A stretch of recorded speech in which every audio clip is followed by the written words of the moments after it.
Իրանի դեմ ԱՄՆ-ի և Իսրայելի ռազմական գործողությունների 7-րդ օրը։ ԱՄՆ-ի և Իսրայելի ռազմական ավիացիան և հրթիռային համակարգերը այս անգամ ռմբակոծել են Իրանի կառավարության ռազմական և քաղաքացիական ենթակառուցվածքներ։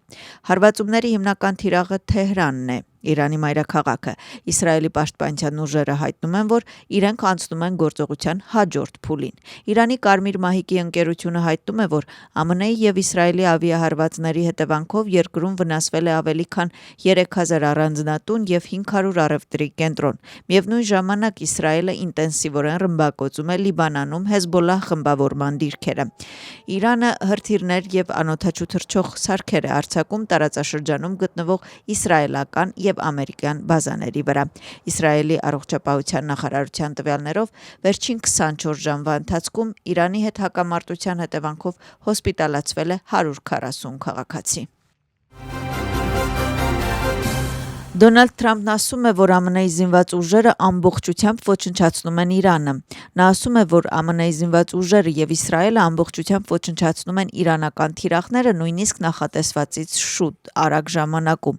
Դոնալդ Թրամփը պարզաբանում է, որ Իրանի վրա ցամաքային ներխուժումը ժամանակի վատնում կլինի։ Նա ասում է, որ Իրանը կորցրել է ամեն ինչ և բացառել է ցամաքային ներխուժումը։ Եվրոպական միության արտաքին քաղաքականության ղեկավարը Կայա Կալասը հայտարարում է, որ Իրանը պատերազմի արտահանող է և փորձում է լարել հակամարտությունը Մերձավոր Արևելքում։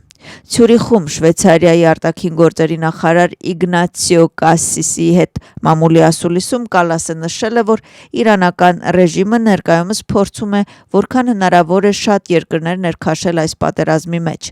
Վերջինս ասել է, որ և ՆԱՏՕ-ն և Եվրամիությունը ունեն մեխանիզմներ, որոնք թույլ են տալիս անդամներին որոշել, թե արդյոք նրանք օգնության կարիք ունեն այլ անդամ պետություններից, թե ոչ։ Թուրքիայի նախագահը հեռախոսազրույց է ունեցել Ադրբեջանի նախագահի հետ։ Վերջինս դատապարտել է Նախիջևանի վրա հարձակումը և աջակցություն հայտնել եղբայրական ժողովրդին։ Իլհամ Ալիևը շնորհակալություն է հայտնել Թուրքիայի նախագահին իր աջակցության համար։ Մարտի 5-ին լրատվամիջոցները հայտնել են, որ Նախիջևան քաղաքի օդանավակայանի մոտակայքում անօդաչու թռչող սարք է պայթել։ Տեղական լրատվամիջոցների հաղորդմամբ Շեքարաբադ գյուղում ևս մեկ անօդաչու սարք է կործանվել։ Ադրբեջանի նախագահը Նախիջևանի ինքնավար հանրապետության տարածքում անօդաչու թռչող սարքի հարձակումը անվանել է անհիմն ահաբեկչական գործողություն և ագրեսիա Ադրբեջանի դեմ։ Այսօր հայտնի է դարձել, որ Ադրբեջանը որոշել է իր դիվանագետներին հետ կանչել Իրանի միջադեպի պատճառով։ Հունգարիան հայտարարում է, որ կդադարեցնի բենզինային, դիզելային վառելիքի, էլեկտրաէներգիայի և այլ անհրաժեշտ ապրանքների մատակարարումը Ուկրաինա, քանի դեռ Կիևը Դրուժբա խողովակաշարը չի վերաբացել։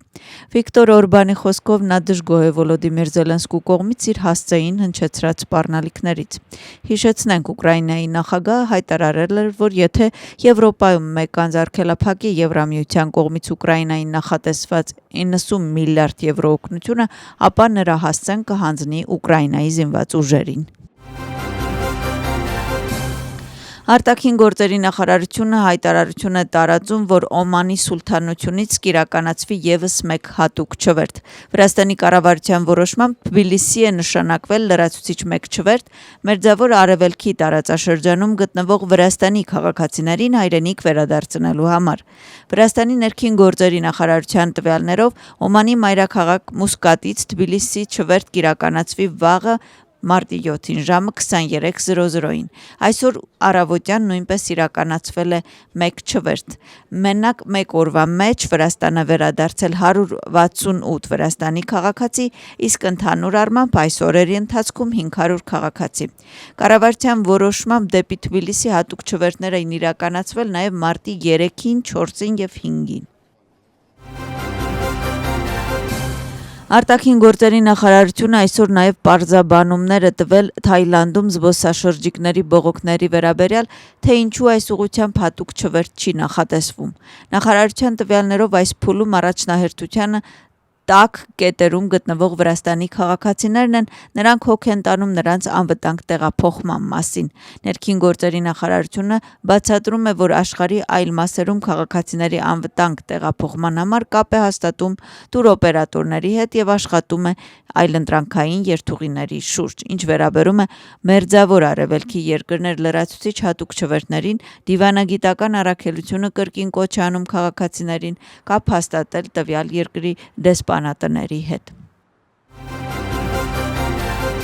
Վրաստանի վարչապետ Իրակլի Կոբախիձեն հանդիպել է Ասիական զարգացման բանկի նախագահ Մասատո Կանդայի հետ։ Հանդիպման ընթացքում քննարկել են Վրաստանի կառավարության եւ Ասիական զարգացման բանկի արդյունավետ համագործակցությունը։ Ընդգծվել է Ասիական զարգացման բանկի որպես Վրաստանի ամենահուսալի գործընկերներից մեկի աջակցության կարևորությունը վրացական տնտեսությունում։ Քննարկվել է Ասիական զարգացման բանկի ներդրումային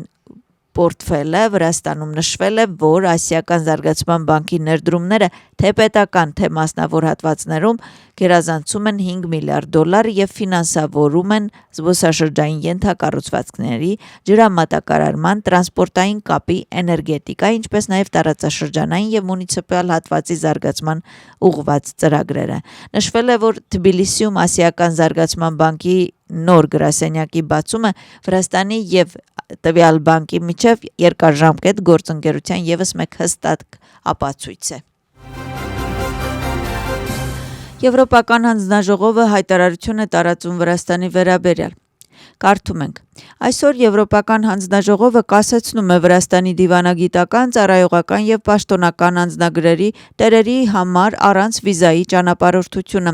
Նրանք այժմ պարտավոր կլինեն վիզա ունենալ պաշտոնական նպատակներով Շենգենյան գոտի մուտք գործելիս։ Սա առաջին անգամ է, որ կիրառվում է վիզայի կասեցման նոր ուժեղացված մեխանիզմը, նշվում է մամուլի հաղորդագրության մեջ։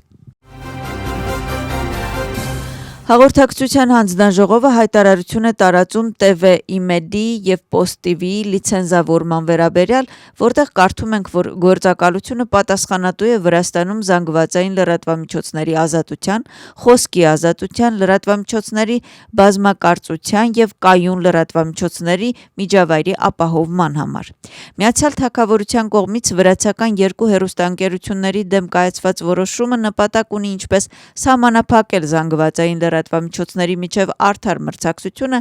այնպես էլ խոչընդոտել լրագրողների մասնագիտական գործունեությունը, ինչը կարող է սպառնալիք ներկայացնել երկրում լրատվամիջոցների բազմակարծրության եւ խոսքի ազատության համար։ Հաղորդակցության հանձնաժողովը նշում է, որ զանգվածային լրատվամիջոցների ազատության սահմանափակումները թույլատրելի են միայն ապացուցման բարձր չափանիշի դեպքում հատուկ հիմքերով եւ հատուկ իրավական ընթացակարգին համապատասխան։ Այս համատեքստում հատկանշական է, որ ոչ ոք բողոք չի ներկայացրել հանձնաժողովին վերոնշյալ որոշումների հիմքում ընկած հարցերի վերաբերյալ։ Քաղաքական գնահատականների թեմա է նաև Հոդսոնի համալսարանի կողմից հրապարակված հոդվածը, որի հեղինակներն են Գյորգի Կանդելակին եւ Հոդսոնի ինստիտուտի ավագ գիտաշխատող Լուկ Կոոփը։ Վրաստանի հիմնական շրջադարձը Թեհրանի ազդեցության արագ ընդլայնումը ԱՄՆ-ի երբեմնի դաշնակցի վրա։ Այս վերնագրով հրապարակված հոդվածը խոսում է Վրաստանում Իրանի ազդեցության մասին։ Իսլամական Հանրապետության ներթափանցումը Վրաստան միտումնավոր է, կազմակերպված եւ համապարփակ։ Այն հատկապես կենտրոնացած է երկրի էթնիկ ադրբեջանական շիա փոքրության վրա, որը հիմնականում ապրում է Քվեմուքարթլիի շրջանում։ Իրանը վաղուց այս համայնքը համարել է ռազմավարական թիրախ եւ տարբեր մեխանիզմներով ազդեցություն է գործադրել նրանց վրա։ Քաղաքացիական գնահատականների թեմա է գեներալ-մայոր Վախտանգ Կապանաձեի հայտարարությունը։ Հեռուստաընկերությանը տված հարցազրույցում նա բարձրաձայնում է Վրաստանում գտնվող կոնկրետ օբյեկտներ, որոնք իր կարծիքով կարող են դառնալ Իրանի զինված ուժերի թիրախ, եւ խոսում է այն մասին, թե ինչ կաներ, եթե լիներ Իրանի կառավարության փոխարեն։ Սպառնալիք աճում է ինչպես հարևան երկրների, այնպես էլ Վրաստանի համար։ Վրաստանում կա ԱՄՆ-ի դեսպանատուն եւ կա Բաքու-Ջեյխան խողովակաշարը, որոնք հեշտությամբ կարող են դառնալ Իրանի թիրախը, եթե ես լինեի Իրանի ղեկավարը,